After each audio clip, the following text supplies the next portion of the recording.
1 литр сұлы сүтін дайындау үшін 6 үлкен қасық немесе 100 грамм сұлы жармасы керек болады. Сұлы жармасын суық сумен 2-3 қайтара жуып аламыз. Тез дайындалатын жарма сұлы сүтін дайындауға жарамайды. Өңдеу кезінде пайдалы заттары көбірек сақталған геркулес сияқты жарманы пайдалану қажет. Жуылған жармамыздың үстіне 1 литр фильтрдің суын құйып 1 түнге қалдырамыз. Мен үшін 1 түн, сіздер үшін 1 секунд. Міне дайын болған жармамызды қазір блендерлейтін боламыз.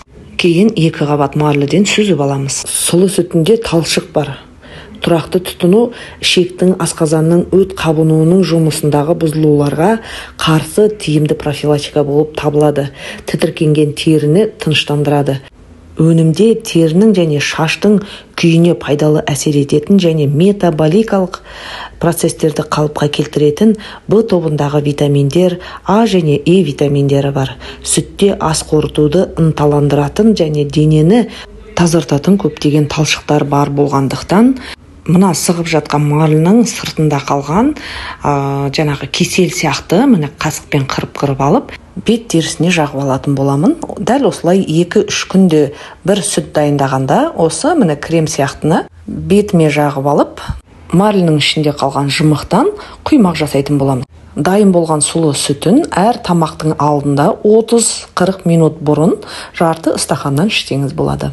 Сүтімізді жасауға пайдаланған жармамызды тастамаймыз, одан қазір құймақ жасайтын боламыз. Жаңағы жымыққа кішірек болғаннан кейін 2 алманы қабығын ашып, үккіштен өткізіп саламын.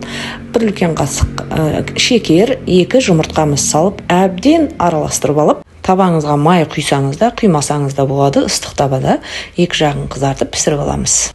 Сұлы сүтті және оны пайдалану жолдары туралы ақпаратты төменде қалдыратын боламын. Назарларыңызға көп рахмет. Бізге ас болсын, сіз жасаңыз. Өте дәмді.